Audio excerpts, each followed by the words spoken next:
Hello प्यारे बच्चों, राधे राधे, जय श्री राम। मैं वहां समाज आपके सामने फिर से उपस्थित हूँ। आज मैं लेके आया हूँ आप लोगों के लिए क्लास 10 के चैप्टर नंबर 3 यानी कि दो चर वाले रैखिक समीकरण युग्म। इसमें किसी भी प्रकार की किसी भी छात्र को कोई भी समस्या है तो वह कमेंट में निसंकोच लिखे, हम उसकी समस्या का निवारण करेंगे। चलिए देखिए, सबसे पहले देखते हैं दो चर वाले रैखिक समीकरण यानी कि दो चर वाला यानी कि चर होते क्या है।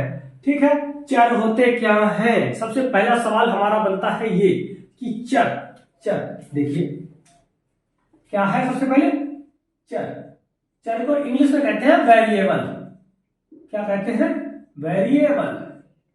ठीक, इसके नाम से जैसे कि कोई तोतला आदमी है वो क्या कहता है, जैसे कि चल चर है, चर नहीं कह पाता, वो क्या कहता है इसको चल, यानी कि उसकी अलग अलग सबकी भाषा होती है, कोई बोल नहीं पाता है तो मान लीजिए इसको कहते हैं चर, यानी कि जिसका मान बदल जाता है। सीधी सी बात है, जिसका मान बदलता है वो क्या होता है? चर, वेरिएबल। वेरिएबल माने भी होता है, वेरिएबल माने ही होता है परिवर्तन। ठीक है, परिवर्तनशील। तो क्या होता है? जिसका मान बदलता है, जिसका मान बदलता है उसे क्या कहते हैं? वेरिएबल। ठीक है, जैसे फॉर एग्जांपल एक्स है, वाई है, जेड है, यानी कि जितने भी अल्फाबेट है ए टू जेड तक के जितने भी क्या है हमारे अल्फाबेट है वो सभी क्या है हमारे वेरिएबल है। ठीक है, वैसे आमतौर पर, लेकिन इसमें कुछ जगह पर जैसे कि ए बी सी डी, ठीक है, एक्स वाई जेड, यानी कि ये सभी क्या है, जैसे कि एक्स वाई जेड हमारे वेरिएबल में ही ज्यादातर आएंगे। एक्स वाई जेड है, S T U V W x, ठीक है, ये सभी क्या है वेरिएबल में ज्यादातर लिए जाएंगे। लेकिन A B C M N ये कभी कभी कहाँ पे आपको ए बी सी तो ज्यादातर कांस्टेंट में मिलेंगे, यानी कि आगे वाले में मिलेंगे। देखिए बताते हैं अगला क्या होता है। ठीक है, चर, और दूसरा क्या होता है? अचर। आ माने जैसे कि वही, इसको कहते हैं कांस्टेंट, कांस्टेंट। ठीक, यानी कि जिसका मान परिवर्तन नहीं होता, जिसका मान बदलता है। अचर यानी कि आ माने नहीं, चर माने वही चल, यानी कि बिल्कुल मत चल, यानी कि एक जगह पे रुके रहो, यानी कि जिसका मान यानी कि बदले ही ना। ठीक है, तो क्या करेंगे इसका, इसकी क्या हो सकती है समझने के लिए, जिसका मान नहीं बदलता है उसे क्या कहते हैं? अचर कहते हैं। ठीक है, ये समझने के लिए है। इसके एग्जाम्पल जैसे कि हम क्या लिख सकते हैं, इसमें जितनी भी हमारी काउंटिंग है 1 2 3 कोई भी काउंटिंग है, ठीक है, चाहे वो प्लस में हो चाहे वो हमारी माइनस में हो, जितनी भी काउंटिंग, काउंटिंग का मतलब क्या होता है? गिनती। ठीक है, चाहे वो प्लस में हो चाहे वो माइनस में हो, ये सभी क्या है हमारी कांस्टेंट है। ठीक है, लेकिन जैसे एक्स वाई जेड हमने कहा है ज्यादातर यानी कि अल्फाबेट क्या होते हैं? चर। ठीक, लेकिन कुछ जो चैप्टर्स में यानी कि इसमें भी ज्यादा कुछ जगह पर ए है, बी है, सी डी, इनको भी क्या हम अचर मान लेते हैं, अचर मान लेते हैं, क्योंकि हमें इनके मान यानी कि अलग अलग दिखाने, एक ही को हमें कई जगह लिखना है। अब हमने कोई मान लीजिए अल्फाबेट यानी कि लिख रहा है एक्स वाई जेड, अब इसके साथ क्या है? चर है, ये चर है, इसके साथ कोई ना कोई अगर हमें अचर लेना पड़ेगा तो हम क्या करते हैं, इसकी जगह पे यानी कि जहां अचर होता है, अचर की जगह पे A B C D E F इनमें से कोई रख लेते हैं। ठीक है, कोई दिक्कत? जैसे इसमें कोई प्रॉब्लम पहले ये बताइए। ठीक, अगला देखिए, उन्होंने कहा दो चर वाले। दो चर का मतलब होता है जैसे जिसमें एक चर हो गया एक्स, दूसरा हमारा वाई, यानी कि दो चर हो, एक हमारा एक्स हो और दूसरा क्या हो? वाई हो। ठीक है, ध्यान रखना, एक एक्स दूसरा वाई, जरूरी नहीं एक्स वाई हो, एक्स जेड हो सकता है, जेड वाई हो सकता है, वाई जेड हो सकता है, यानी कि कोई भी दो हो सकते हैं। या तो वो हमारा क्या हो सकता है, देखिए, या तो एक्स वाई हो सकता है, ऐसा अभी दिखाया है, क्या हो सकता है? एक्स जेड हो सकता है, या क्या हो सकता है हमारा? बाई जेड हो सकता है, यानी कि तीनों हमारी कंडीशन हो सकती है। ठीक है, तो देखिए यहां पर हमने कौन सा ले लिया? एक्स वाई ले लिया है, एक्स वाई लिया है। तो अब समीकरण कहा है, वाले रैखिक समीकरण यानी कि समीकरण कहा है, समीकरण कहा है तो बराबर में कुछ ना कुछ तो होगा ही। ठीक है, बराबर में हमने क्या ले लिया? इसके जीरो, यानी कि क्या मान रहे हैं हम? बराबर इसके जीरो। ठीक है, क्या है हमारे बराबर? हम क्या मान रहे हैं? इसके जीरो। ठीक है, बराबर 0।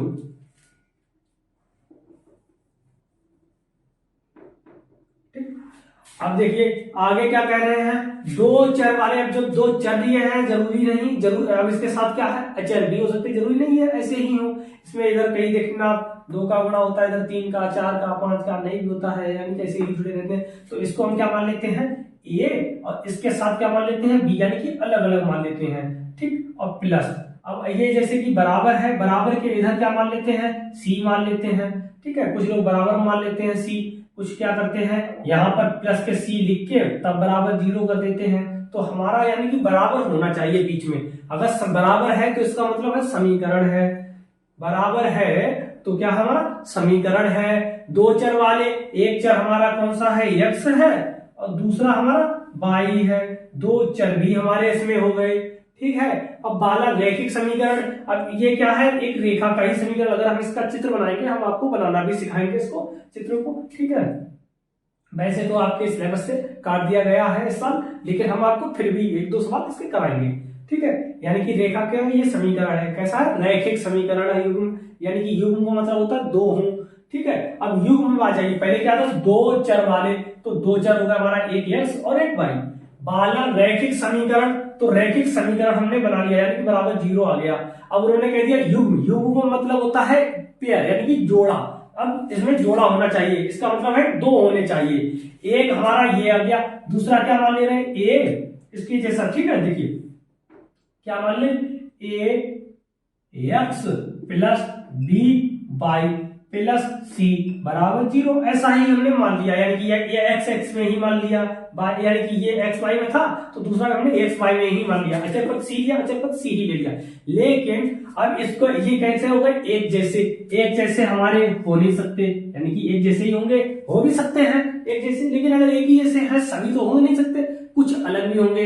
जैसे कि अंगूर के गुच्छे होते हैं, अंगूर के गुच्छों में क्या होता है, सभी अंगूर एक जैसे नहीं होते, लेकिन कुछ एक जैसे होते, कुछ बड़े होते, कुछ छोटे होते, कुछ बराबर होते हैं। तो यानी कि ये बराबर हो सकते, कम ज्यादा भी हो सकते हैं। तो इनको अलग करने के लिए, यानी कि बराबर, तो उसके लिए क्या करते हैं, इसको मान लेते हैं a1 x, इसको क्या मान लेते हैं b1 y, इसको क्या मान लेते हैं c1। ठीक, यानी कि इनमें क्या ले लिया, पहला समीकरण है तो 1 1 1, इसको क्या कर देंगे a2x b2 और c2। ठीक, यानी कि a2 b2 c2, यानी कि दो कर दिया इसमें, अलग करने के लिए, सिर्फ अलग दिखाने के लिए। ठीक है, इसका मतलब ये क्या होगा, हमारी दो रेखाएं हो गई हैं, रैखिक युग्म। अभी हम जब आपका इसका एक कोई भी चित्र बनाएंगे, ग्राफ बनवाएंगे, तो आपको हम बता देंगे। ठीक है, कि रैखिक है, लेकिन अभी आप मान के चलो ये रैखिक है। ठीक है, हम बता रहे हैं आपको, फिर हम दिखा देंगे, सिद्ध कर देंगे। तो ये क्या है हमारा रैखिक समीकरण, ये भी है, ये भी है, दो रैखिक समीकरण है। ठीक, अब जैसे कि दो रेखाएं हैं, दो रेखाएं मान लीजिए हमारे पास दो मार्कर है ये। ठीक, देखिए क्या है, दो मार्कर, तीन है, हम एक रख दे रहे हैं। ठीक है, जिससे कि आप लोगों को ये, ठीक है, ये देखिए दो मार्कर है, क्या कर सकते हैं, ये एक दूसरे को पूर्ण रूप से छिपा सकते हैं। जैसे अभी मान लीजिए ये क्या है, ये नीला आपको दिखाई दे रहा होगा, रेड वाला नहीं दिखाई दे रहा, यानी कि क्या है, एक दूसरे को एक के ऊपर एक, बिल्कुल क्या क्या हमें ये था, इसके ऊपर ठीक एक रख दिया, यानी कि हमारे पास एक लाइन ये थी, ठीक, इसके ऊपर दूसरी लाइन एक और कर दी। इससे क्या होगा, पीछे वाली रेखा क्या हो गई हमारी, छिप गई है। यानी कि एक के ऊपर एक, जैसे ये एक रेखा है, इसके ऊपर दूसरी रेखा गुजार दी जाए, यानी कि क्या हो जाएगी, ये समपाती रेखा, समपाती, यानी कि इन्हें कहते हैं कोलिनियर, यानी कि एक ही रेखा पर ये चली जाए। तो ये एक दूसरे को कितनी जगह पे छुएंगे, देखिए जैसे कि मार्कर का ही बता रहे थे, तो ये मार्कर एक दूसरे को कितनी जगह पे छू रहे हैं, देखो, यानी कि कई जगह पे, एक दूसरे को कई जगह पे छू रहे हैं, यानी कि अनंत जगह पे, गिनती नहीं कर सकते हम क्योंकि ये पूरे को छू रहे हैं। तो कितनी जगह पे, अनंत जगह पे। तो इसी को क्या कहते हैं, पहला क्या है हमारा, एक दूसरे को पूर्ण रूप से छू ले, यानी कि कैसे हो, संरेख हो। ठीक, तो इसके कितने, यानी कि कितनी जगह पे छू रहा है, इसका मतलब कितने हल है इसके, अनेक हल है। दूसरा क्या होगा कि ये एक दूसरे को इस तरह से काट दे। ठीक है, क्या है, एक दूसरे को काट रहा है, कितनी जगह पे काटेगा, एक जगह पे। ठीक है, जैसे एक लाइन थी हमारी ये, ठीक, दूसरी क्या हुई लाइन, कैसी भी आ जाए इसको काटेगी, तो कितनी जगह पे काटी, एक जगह पे ये। ठीक है, कितनी जगह पे काटेगी, एक जगह पे। ठीक है, ये वाला, ठीक है। कितनी जगह पे काटेगा? एक जगह पे। तो ये क्या है आपका? एक जगह पे काटा है, यानी कि अद्वितीय हल है इसका। ये कैसा है? अद्वितीय हल है, यानी कि एक ही हल है इसका। आगे क्या हो सकता है कि ये दोनों रेखा कभी भी एक दूसरे को ना काटे, यानी कि कैसी हो जाए? समांतर हो जाए, पैरेलल लाइन हो जाए, यानी कि ये एक दूसरे को कभी ना काटे। इनके बीच की दूरी कैसी होगी? आपस में बराबर होगी। इनको कितना भी लंबा आगे तक लेके जाओगे तो ये कभी भी एक दूसरे को नहीं काटेंगे। तो आपने देखा कि ये रेखाएं हैं, दो रेखाएं होती हैं, 2 3, तो इनको यानी कि 2 रेखाएं हैं, ठीक है, एक ये दूसरी ये। इन दोनों रेखाओं को कितने हल हो सकते हैं, यानी कि कितनी जगह पे ये काट सकते हैं? या तो ये पूरी जगह पे एक दूसरे को स्पर्श करेगा, यानी कि अनंत हल होंगे, अनंत हल होंगे। या क्या है? एक जगह पर ही प्रतिच्छेदित करेगा, यानी कि एक जगह पर ही काटेंगे। या क्या हो सकता है कि ये एक दूसरे को कभी ना काटे, यानी कि एक दूसरे के पैरेलल लाइन हो, पैरेलल लाइन होंगे तो ये एक दूसरे को कभी नहीं काटेंगे। तो इनकी क्या है? कुछ कंडीशंस दी गई हैं कि इनके किस हिसाब से हम पहचानेंगे। तो इनके पहचानने के लिए इसमें कुछ कंडीशन दी गई हैं, उसको अब हम देखते हैं, ठीक है। देखिए अब हम क्या करते हैं, सबसे पहले इसकी बनाते हैं कितनी कंडीशन, यानी कि संपाती हो सकती हैं, या प्रतिच्छेदित कर सकती हैं, या समांतर हो सकती हैं। तो सबसे पहले क्या है हमारी, मान लीजिए कैसी है, पहले हम क्या करेंगे, मान लीजिए क्या संपाती हो। संपाती होने की कंडीशन क्या हो सकती है? संपाती, ठीक, संपाती हो। दूसरी क्या थी हमारी? दूसरी कैसी हो हमारी? प्रतिच्छेदी, यानी कि एक दूसरे को काटती हो, प्रतिच्छेदित करती हो, काटती हो, ठीक है। तो कैसी हो दूसरी? प्रतिच्छेदित हो, इंटरसेक्टिंग लाइन हो, ठीक है, प्रतिच्छेदित करती है या प्रतिच्छेदित करती हो, ठीक है, यानी कि एक जगह पे काटती हो। दूसरा तीसरा क्या हो सकता है हमारी? कैसी हो? पैरेलल लाइन हो, यानी कैसी हो? समांतर हो, समांतर हो। 3 है, तीनों को हमने लिख लिया है, ठीक। अब देखिए बारी बारी से देखते हैं। सबसे पहले क्या करेंगे हम? इसका a1 अपॉन a2 निकालेंगे। क्या निकालेंगे? a1 upon a2। इस वाले से क्या करेंगे? b1 अपॉन b2 निकालेंगे। इस वाले से क्या करेंगे? c1 अपॉन c2, यानी कि a1 upon a2, b1 upon b2, c1 upon c2, यानी कि x के साथ जो गुणा होगा दोनों में x का गुणा a1 अपॉन, ठीक है, और इसका a2, यानी कि a1 अपॉन a2, इसका y के साथ b1 अपॉन b2, c1 जो अचर पद होता है उसको c1 अपॉन c2, ठीक, इस तरह से निकालेंगे। यदि ये तीनों चीजें हमारी बराबर आ जाए, यानी कि क्या क्या? a1 अपॉन a2 बराबर आ जाए b1 अपॉन b2 के, बराबर आ जाए c1 अपॉन c2 के, यानी कि अगर तीनों चीजें बराबर आ जाए, इसका मतलब रेखाएं हमारी कैसे होंगी? संपाती होंगी। संपाती होंगी यानी कि एक दूसरे को क्या होंगी?